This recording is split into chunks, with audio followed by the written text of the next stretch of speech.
animation in Moho and animate everything in Moho. It's easier than using any yo-yo, yeah. Now it's time to learn to use Moho. Hi guys, I thought I'd drop in with a short video here to show you how to do something like when your character is walking. A lot of the time, your foot angle is going to be completely off if it's not perfectly to the side. And I know you guys have probably seen this kind of thing before. I've already got this rigged up with a control bone here, but and no corrections, as you can see. But I just wanted to show that when this foot comes up here, you can see it doesn't angle right. If it were to step back here, the angle would be, well, the leg looks bad, but the angle of the rotation side to side of the foot is off. So to fix that, we're going to make special controls for that. Now we want to select on the background to where no bones are selected and add a new bone here. I'm just going to put this one close to the end of the foot. And we're going to call this foot roll R for the right foot. And we can click on the background again and make another one here by the other foot with nothing else selected. And we call this one foot roll left.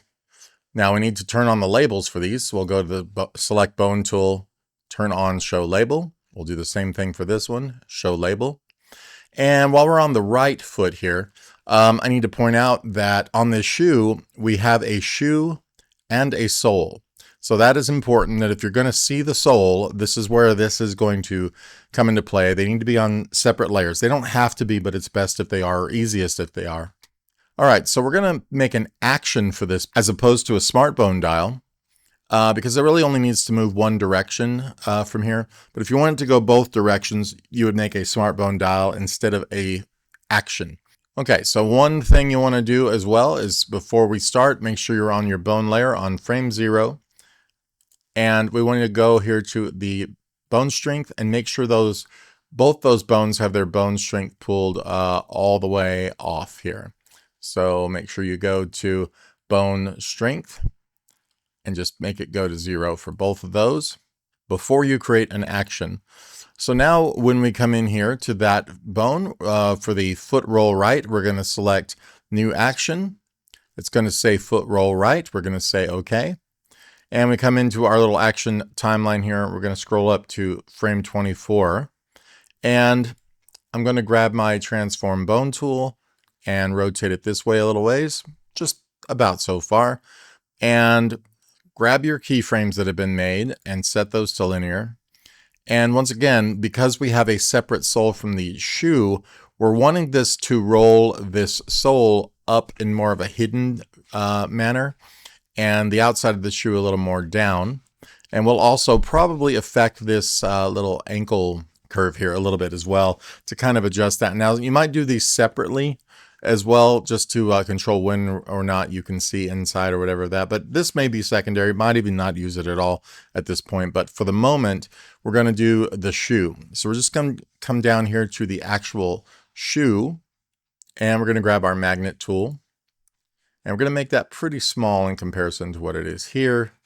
And I'm just going to grab some of these points and start pulling these down a ways. Now, I don't really want to destroy the shape of the shoe, just kind of the angle of it here is how you could think about it. To where we get more of a curved front to this, we can readjust some of this and check, to see that everything looks okay. I want to make sure that these are all sort of moving correctly, kind of like this, and just kind of check again that it looks right. So that isn't bad. I don't care for this popping out a little bit in the front. So you can just keep checking and moving to make sure it's pretty close. And then we want to roll these a little bit here on the side, just because, the shoe is changing direction there. So that's not bad.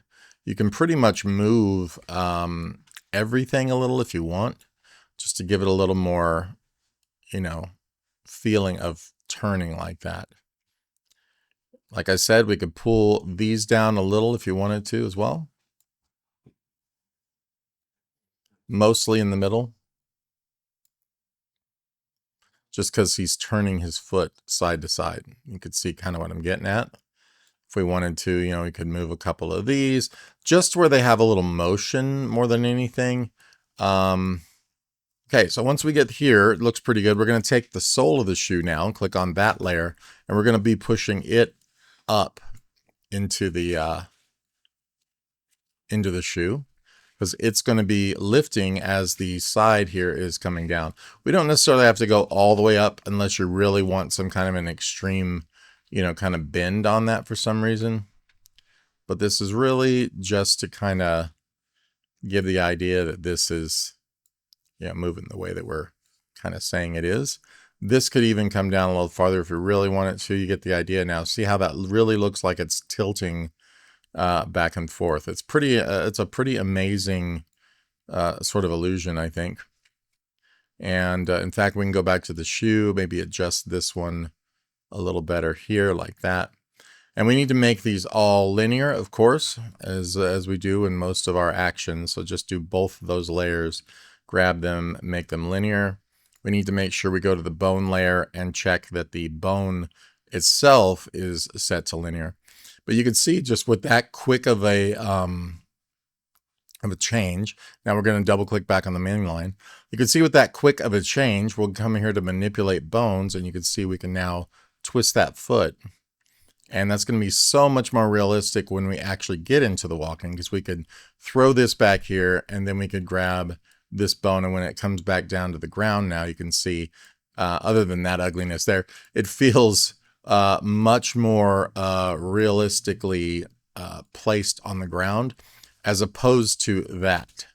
So that's the whole reason for doing something like this.